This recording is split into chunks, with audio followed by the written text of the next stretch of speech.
The three Mesoamerican astrological modalities. Just as in the tradition of Western astrology, it is a somewhat evident fact that Mesoamerica had also observed the three different qualities found within the astrological sign configurations that have come to be known as the modes. These are currently known as the cardinal, fixed, and mutable modes, and which in actuality both reflect and symbolize the three variations of the yearly cycle of the seasons, and also the time of day as well. As stated earlier, the three modes may have been born out of a concept of three seasons as was observed in ancient Egypt, or instead the rising of the sun as seen in the east as it moves into the central position of midday, and which later then finally sets in the west. This could have been part of the basis of the number 3 governing in what was seen as one of the numerological processes of the sun's transitory characteristics. As we have seen, the cardinal mode, basically meaning to come before, initiates the 4 seasons with the astrological signs of Aries, being spring, Cancer, summer, Libra, autumn, and Capricorn, winter. This is then followed by the fixed mode, which upholds the previous initiation of energies that opened a particular season and highlights the essential peak creativity of that particular season by stabilizing it. Thus the term fixed, which are executed by the signs of Taurus, Leo, Scorpio, and Aquarius. After that period of 30 days passes, then finally sets in the mutable mode, which apparently by design destabilizes the previous mode of fixation with a more neutral format of expression, allowing for the change that is underway with the next oncoming cardinal sign period, or seasonal initiation. This is executed by the signs of Gemini, Virgo, Sagittarius, and Pisces. Naturally, these changes in season and zodiacal sign are really only the result of the Earth's tilt with respect to its yearly and/or monthly angular position to the Sun. Again, the mystical nature of the number 3 is apparent here, just as the doctrines had outlined its mystery in so many other ways throughout the ancient world. In the case of Mesoamerica, again, the only real hard evidence we have of such a threefold modality system is to be found upon the Aztec sunstone itself, which of course is a good place to start anyway, considering the directional features of the astrologic Aztec sunstone mandala and how this might relate to the order of hours and the seasons throughout the year. However, because there is a linking up of various cultural traditions here, it would do no good to suggest that this composition of mine is still but only a speculation, which in itself is subject to a great many evolving interpretations. In any case, what I have done for this matter is to take the 3 crowns that sit atop the 20-day signs of the Aztec sunstone and make an analytical comparison between these 3 crowns and the 3 modalities of Western astrology. The first major arrow, which in fact contributes a great deal of fame to the sunstone, should no doubt be the cardinal arrow, as it points towards the cardinal directions of the east, north, west, and south. These 4 arrows duly help to crown 8 of the 20 signs. Secondly, there are the sun crown arrows that mark the 4 year-bearers of the reed, the flint or the turkey, the house, and the rabbit.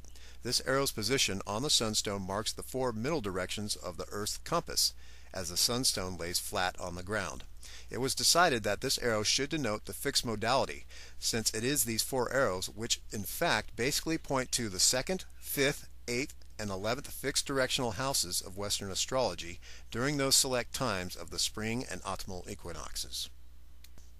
Finally, there are the chalchihuetls, which I believe are symbolic of the sun god's jade neck garment, and as well as an arrow tassel, and which in turn may be symbolic of rain clouds and the colorful translucity of the sun's light as it peers through the clouds and the horizons. In any case, these chalchihuetls crown 8 of the 20-day signs and are assigned to the mutable mode. Again, taking for granted that this is a speculative venture, I have also sought to name these 3 Mesoamerican modalities with the nahuatl terms. In an effort to keep it simple and to the point, which follows native tradition anyway, I have named the first cardinal modality as Yacapantli, meaning firstborn, and by extension, to go before. Secondly, I gave the fixed modality the name Nepantla, meaning middle.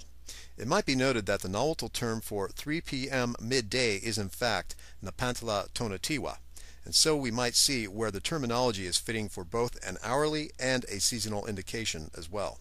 Finally, sticking to the simple unfoldment of the threefold cycle, I have given the last place of the mutable cycle the name Zatapanui, which means to come afterwards, and which carries along with it a secondary meaning of the younger. In terms of the historic artwork, I feel that the comparisons I have made between the modalities and the three arrows are acceptable, although of course there are bound to be variations in interpretation. In fact, so much so that I feel we should regard these symbols as extremely interchangeable at this point, in order to keep them pertinent to astrological analysis. Furthermore, looseness in interpretation helps to guarantee further creativity, which in turn can further the argument for Mesoamerican astrology and ultimately lead to its needed refinements.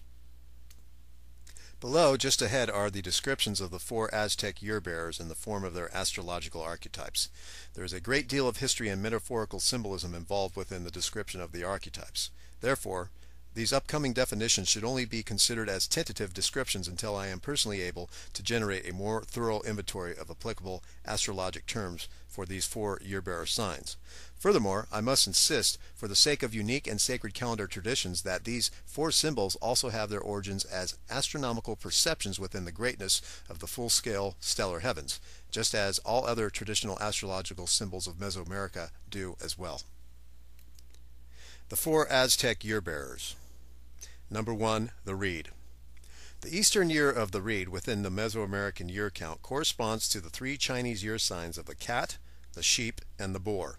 These are intensely social signs, or at least ones that are sensitive to the human conditions and its needs, on both a psychological and educational level. They are also intellectually introspective signs that require a high degree of tranquility for peaceful reflection that can amount to a personal secrecy, but which can also eventually be shared with others in the form of cool and calm relations that others feel they can trust. The watery aspect of the reed symbol corroborates this exact same social disposition, and also corresponds to the three water signs of the Zodiac being Pisces, Cancer, and Scorpio. In the Chinese year cycle, this triangle of affinity is often referred to as the catalyst, and are those who serve as useful agents in making relationships work through their easygoing approach and detachment to most situations where they can apply their own brand of advice or just simply be good listeners. While stalking this art of listening, they discover how to make influential friends and neutralize their enemies. The compromising disposition of the Chinese year triangle indeed corresponds to the social aspect of the reed symbol in the Mesoamerican astrology of years. The sign of the reed, in fact, tends to focus on its social functionality and its personal accomplishments as being part of a collective community goal and as a necessary role designed to satisfy those around them. But despite the socializing disposition of the reed, the main content of the symbol being that of the hollow woody stalk still confirms a degree of rigidity that seeks balance through the control of the prevailing situation, if not for the matter of simply maintaining self-composure. The stalk represents the adherence to personal principle for that matter, and people born in these years will work hard to reaffirm the principles and attitudes of balanced behavior that best exemplify a thorough examination of the matters at hand. Thus, a demonstration of community competence through emotional conveyances or through intellectual precision is the reed year's greatest contribution. The reed is also anciently known for its great numbers that flourish on the water's shores, which can be seen resembling the great masses of people who come to arrive at and depend on the water as a resource.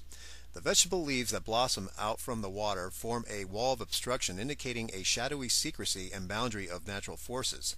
The woody stalk is a symbol of a great flourishing resource that is born of water and points towards the eternity of the heavens, serving as well as the pillar that upholds the heavens. The reed stalk traditionally served in the creation of many wares, including baskets and arrows made for the practice of hunting and war. In ancient times, victory in war was a symbol of intellectual superiority and royal rightfulness, and therefore the ability to lead and govern as well. With this, the reed becomes a symbol of a successful intellectual bureaucracy, which is the wealth and resource of all mass human endeavors where large numbers of people are to be found. For that matter, the reed symbol could also be used as a scepter in the hands of the gods, as is seen in the codices throughout Mesoamerica. In ancient Mesoamerica, the word for reed took many forms, including acatl and nahuatl, but the reed was also known as tul, which perhaps is a Mayan word and became the basis of the word tolan or tula, meaning metropolis. Thus, the reed as a symbol of the fecundity of water became the symbol of a thriving human civilization found at the water's edge. With this, it can be gathered how the reed year, as a symbol of the East, can be understood as the foundation of human resources. Basically referring to water, this ancient reserve and necessity towards human survival has stimulated the intellect over the millennium to acquire, preserve, and even protect its precious essence, for its use in the works of agriculture and as a basic supply. This had in turn led to much political adjustment over the ages, finally making water a symbol of politics in both the ancient and modern worlds. The decisions surrounding this commodity emerged in what we know today as government, and contributed in the past to the conglomerate of tribal relations which encouraged useful educational systems of thought among diverse ethnicities.